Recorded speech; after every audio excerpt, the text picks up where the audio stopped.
think it would take if a machine did your job better than you do? Automation used to mean big stupid machine doing repetitive work in factories. Today they can land aircraft, diagnose cancer, and thread stock. We are entering a new age of automation unlike anything that comes before. According to 2030 study, almost half of all jobs in the US could potentially be automated in the next 2 decades. But wait, hasn't automation been around for decades? What's the difference this time? Things used to be simple. Innovation made human work easier and productivity rose, which means that more stuff or service could be produced per hour using the same amount of human workers. This eliminates many jobs but also creates other jobs that were better, which was important because the growing population need work. So in a nutshell, innovation, higher productivity, fewer jobs, and many new and often better jobs. Overall, this works well for a majority of people and living standard improved. There is a clear progression in terms of what humans did for a living. For the longest time, we worked in agriculture. With the Industrial Revolution, the shift to production jobs.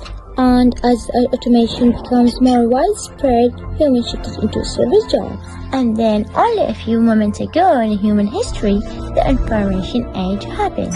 Suddenly, the rules were different.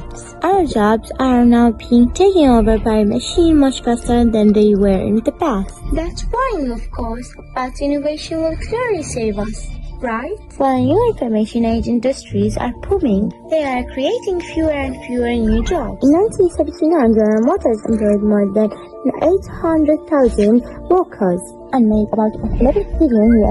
In 2012, Google made about $14 billion while employing 58,000 people. You may not like this comparison. Google is an example of what created new jobs in the past. Innovative new industries. All innovative industries are running out of steam. Just look at cars. When they became a thing 100 years ago, they created huge industries that transformed our way of life, our infrastructure, and our cities. Millions of people found jobs, either directly or indirectly. Decades of investment keep this momentum going. Today, this process is largely complete. Innovation in car industry does not create as many jobs as it used to. While electric cars are great and all, they won't create millions of new jobs.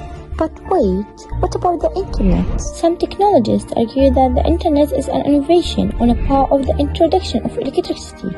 If we go with this comparison, we see how our modern innovation differs from the old one. The internet is creating new industries, but they are not creating enough jobs to keep up with their population growth or to compensate for the industries that the internet is killing. Blockbuster had 84,000 employees and made $6 billion in revenue. In 2016, Netflix had 4,500 employees and made $9 billion in revenue. Or take us for example, with a full-time team of just 12 people could reach millions of people. A TV station with the same amount of viewers needs way more employees.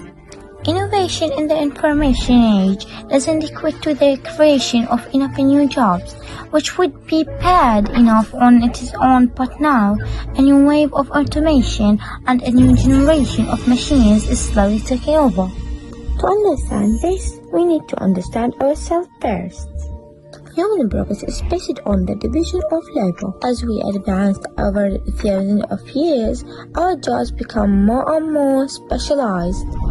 While even our smartest machines are bad at doing complicated jobs, they are extremely good at doing narrowly defined and predictable tasks. This is what's destroyed factory jobs. But look at a complex job long and hard enough, and you'll find that it's really just many narrowly defined and predictable tasks, one after another. Machines are on the brink of becoming so good at breaking down complex jobs into many predictable ones that for a lot of people there will be no further room to specialize. We are on the verge of being outcompeted. Digital machines do this via machine learning, which enables them to acquire information and skills by analyzing data.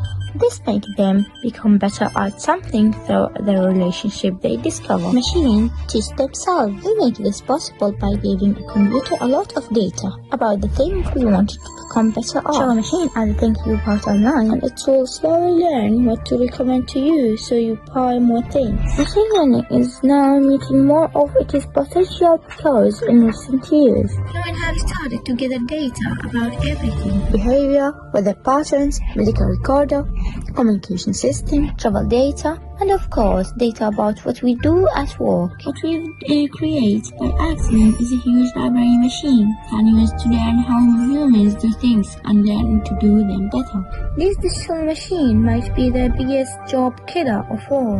They can be replicated instantly and for free.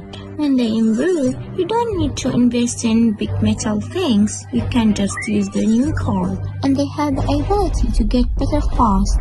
How fast? If your work involves complex words on a computer today, you might be out of your work even sooner than the people who still have jobs in factories. There are actual real-world examples of how this transition might be happening. The San Francisco company offers a project management software for big corporations, which is supposed to eliminate middle management positions. When it's hired for a new project, the software first decided which jobs it can be automated and precisely where it needs actual professional humans. It then helps assemble a team of freelancers over the internet. The software distributes tasks to the humans and controls the quality of the work, tracking individual performance until the project is complete. Okay, this doesn't sound too bad. While this machine is clone one job, it creates jobs for freelance, right? Where, as the freelance complete their tasks, learning algorithms track them and gather data about their work and which task is processed of. So what's actually happening is that the freelancers are teaching a machine how to replace them. On average, this software reduced costs by about 50% in the first year and by another 25% in the second year. This is only one example of many. There are a machine and programs getting as good or better than humans in all kinds of fields. From pharmacists to analysts, journalists to radiologists, cashier to bank tellers, or the unschooled worker flipping burger. All of these jobs won't disappear overnight, but fewer and fewer humans will be doing them. But while jobs disappearing is bad, it's only half of the story. It's not enough to substitute old jobs with the new ones. We need to be generating new jobs constantly because the world population is growing. In the past, we have solved this through innovation.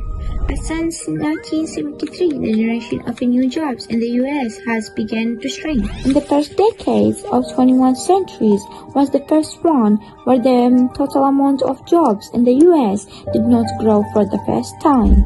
In a country that needs to create up to 150,000 new jobs per month,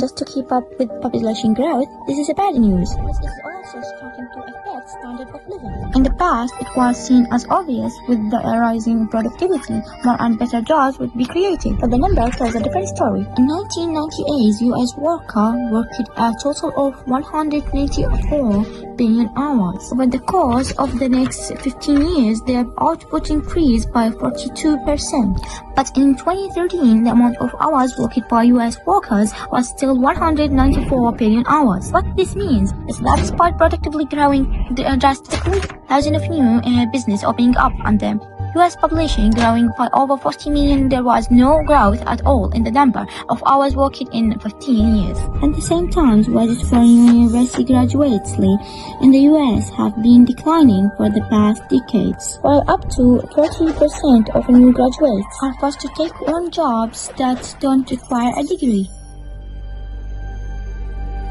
Productivity is separating from human labor. The nature of innovation in the information age is different from everything we've encountered before. This process started years ago and is already well underway, even without human disruption like self-driving cars or robot accountant. It looks like automation is different this time. This time, the machine might really take our jobs. Our economies are based on the premise that people consume. But if fewer and fewer people have decent work, who will be doing all the consuming? Are we producing ever more cheaply only to arrive at a point where too few people can actually buy all our stuff and services? Or will the future see a tiny minority of the super rich who own the machine, dominating the rest of us? And does our future really have to be that grim? While we were fairly dark in this video, it's far from certain that things will turn out negatively. The information age and modern automation could be a huge opportunity to change human society and reduce poverty and inequality drastically. It could be a seminal moment in human history.